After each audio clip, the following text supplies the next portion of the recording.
Mi nombre es Marisa de Giusti, tengo el gusto de tener un vínculo con la red cariñana y voy a hablar muy brevemente de las actividades dedicadas a la preservación que lleva adelante un repositorio digital de acceso abierto. Desde nuestra experiencia en Argentina, en la Universidad Nacional de La Plata y en la Comisión de Investigaciones Científicas. Como todos sabemos muy bien, la preservación digital es un conjunto muy grande de estrategias, procesos que van mucho más allá de lo técnico, porque significan la preservación de objetos digitales que están mediados por tecnología. Y hacer el seguimiento de esta preservación a lo largo del tiempo, de modo tal de que los objetos digitales estén siempre presentes, accesibles y utilizables por todas las partes interesadas. El rol de los repositorios de acceso abierto, que como ustedes saben son grandes estructuras web que permiten la administración de los objetos digitales, sean documentos, cuanto datos u otros tipos de objetos digitales, por ejemplo, multimediales, está vinculada a la interoperabilidad con otros sistemas, deviene, como lo saben muy bien, del acceso abierto y la ciencia abierta, necesita del autoarchivo por parte de las personas de los distintos materiales, pero también del archivo producido por parte de la administración del propio repositorio y también por archivos masivos logrados por procesos informáticos. Uno de los grandes retos que tienen los repositorios de acceso abierto es asegurar la preservación de los objetos digitales a lo largo del tiempo y también su acceso. Hay muchas tareas, no solamente técnicas, y muchos errores se programan desde que uno mismo implementa el repositorio de acceso abierto. Pero ciertamente uno debe tener en cuenta, sin lugar a dudas, cuando de preservación y de repositorio se habla, el gran modelo de ISO 14721, modelo OAIS. Acá se representa en este gráfico el modelo funcional del OAIS. ¿Qué sería? Las entidades abstractas que la norma 14721 propone que debe tener un archivo para poder lograr realmente asegurar la preservación y el acceso a largo plazo. Y esas entidades se denominan ingesta o ingest, planeamiento de la preservación o preservation planning, gestión de datos, área de archivos, administración y acceso, que sería la interfaz. Y ustedes van a ver ahí los distintos actores del sistema, el productor de conocimiento, que puede ser humano o máquina, lo mismo el humano o máquina que está consumiendo ese conocimiento que está guardado en el repositorio, y todo el sistema de gestión que lo engloba. Otro elemento central de la norma es lo que se denomina el paquete de información. El paquete de información, según la norma, es la unidad de información que se intercambia en un archivo, en un OAIS. Esa unidad de información tiene diferentes partes.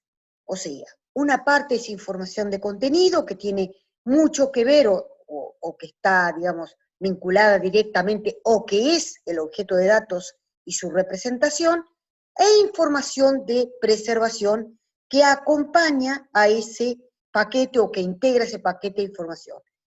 Según la norma, para que la información sea, repito, preservable y accesible a lo largo del tiempo, debe contener información de preservación relacionada con la procedencia, el contexto, una referencia, la integridad, o sea que no cambie en el tiempo, y los derechos de acceso que tienen que ver con la parte de difusión, así como los derechos de uso. Y ese paquete de información, naturalmente, tiene que contener tener una información descriptiva que permita la localización fácil de ese paquete de información. Fíjense ustedes que es una estructura compleja que a la vez, pensando en términos de un archivo, de un repositorio en concreto, este paquete de información tiene distintas formas. Se llama zip cuando recién ingresa al repositorio, se llama AIP cuando se le agregan muchas cuestiones para realmente transformarlo en un paquete preservable, y se llama DIP cuando lo integramos o cuando lo entregamos, digamos, a cualquier consumidor de información. El otro elemento central que tiene que ver con la preservación en un repositorio es premise.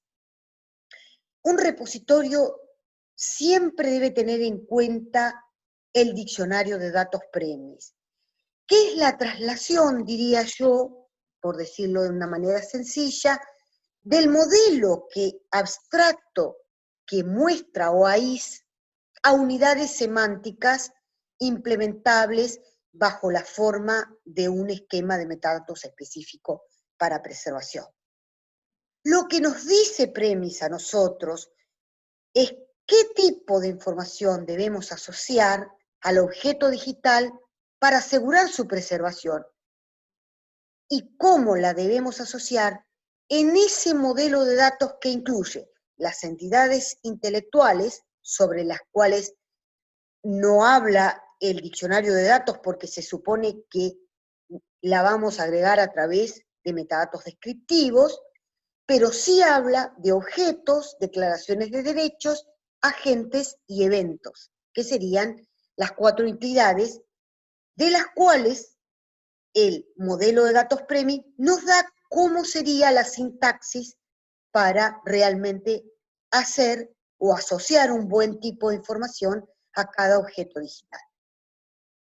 La conformidad de un repositorio a ese esquema premise significa que seamos flexibles, porque deberemos definir las unidades semánticas de acuerdo a las tipologías de documentos que tenemos adentro del repositorio.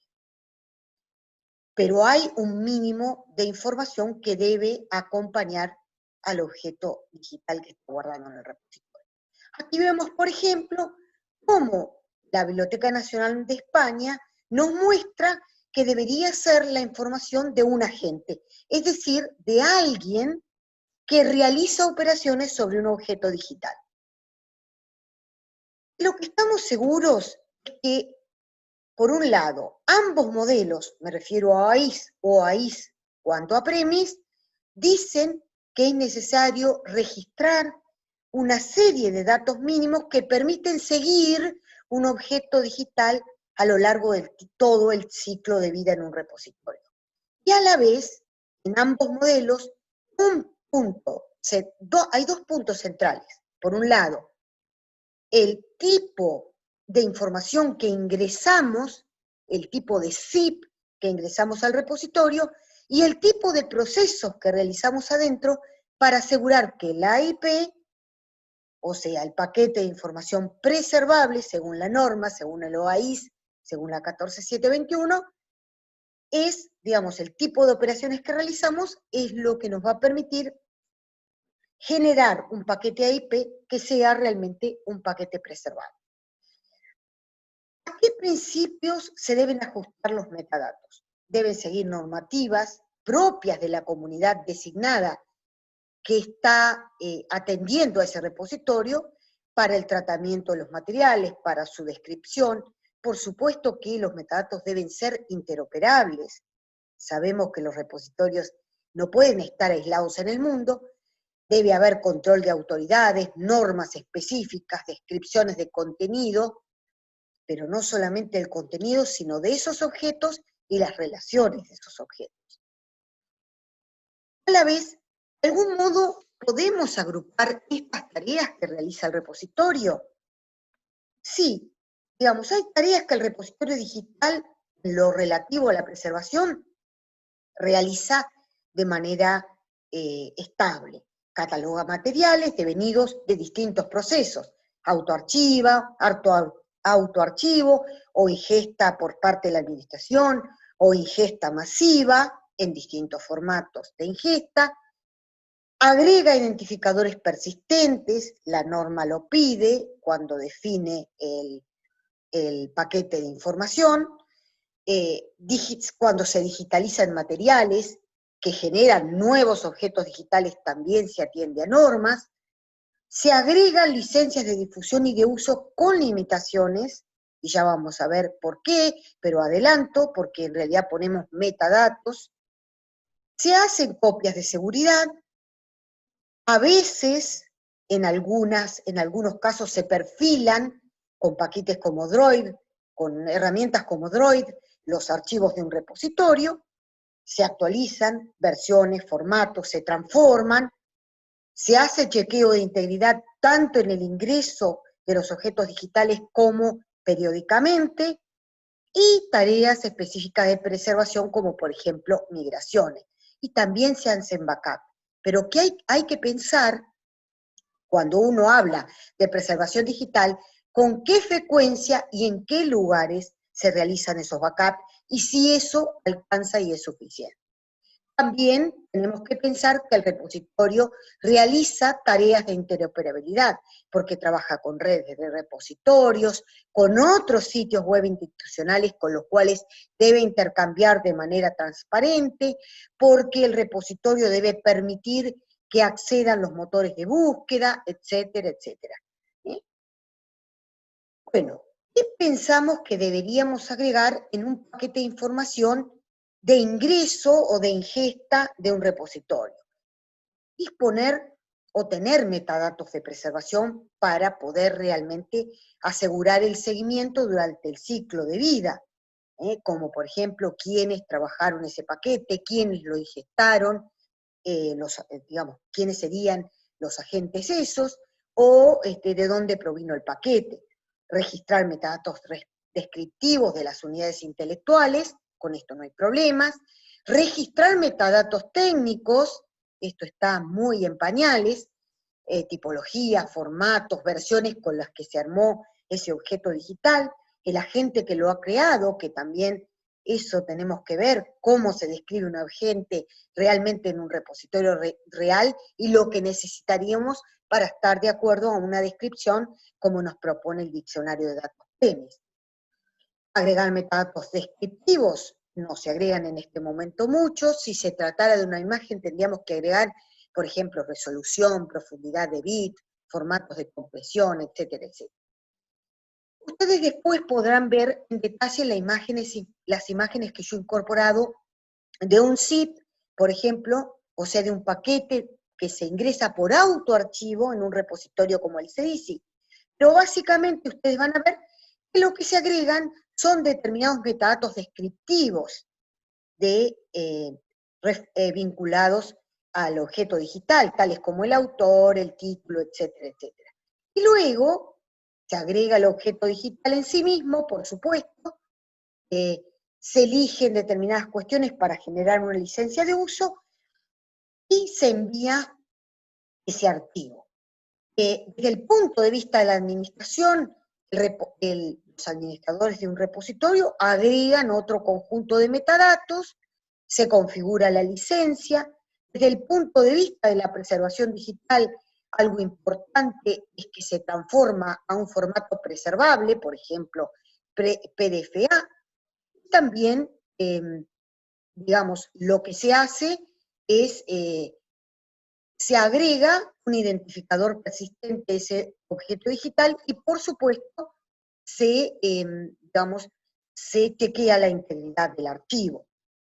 Luego, durante el proceso en que adentro del repositorio el zip se transforma en una IP, digamos, básicamente se agregan más metadatos, se transforma el archivo en formato de preservación, como dije recién, se agrega handle, en todos los procesos se verifica la integridad y posteriormente se sigue verificando.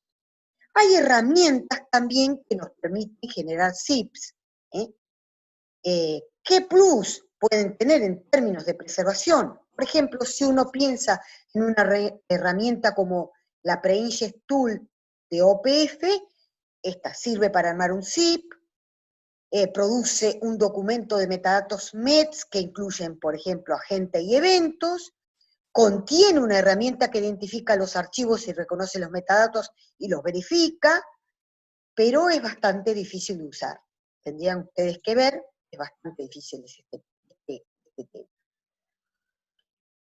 Bueno, ¿cómo se presenta realmente un ítem en un repositorio? Aquí les estoy mostrando los archivos que contiene un ítem en un repositorio. Un archivo que se llama original, un archivo donde se extraen los textos, algunas vistas especiales. Aquí les muestro el tipo de metadatos. Fíjense que, por ejemplo, el metadato provenance está muy lejos de ser un metadato de acuerdo a lo que nos pide, digamos, Premis en su diccionario de datos. Podemos exportar e importar paquetes tipo AIP, o sea, paquetes mejores conformados. Se hace, digamos, una importación o una exportación tipo con digamos, un XML que contiene, digamos, distinto tipo de información, con un manifiesto que dice el conjunto de archivos que hay, los documentos y los metadatos, y lo mismo paquetes de tipo SAS. Pero bueno, ¿qué tienen pendiente los repositorios sin lugar a dudas? Incorporar metadatos de preservación desde la creación, incorporar metadatos premis con sintaxis acorde a lo que pide el diccionario de datos, licencias completas como parte del recurso y no solo parte de los metadatos, agregado de otros identificadores útiles para visibilidad y desambiguación, de contexto, tener un plan de preservación y un plan de contingencia e incluso una autoevaluación en preservación digital. Agradezco muchísimo, me alegro enormemente de ser parte de este grupo. Vuelvo a agradecer muy especialmente a Miguel Bardero por haberme permitido estos minutos y quedo a vuestra disposición. Muchas gracias de nuevo.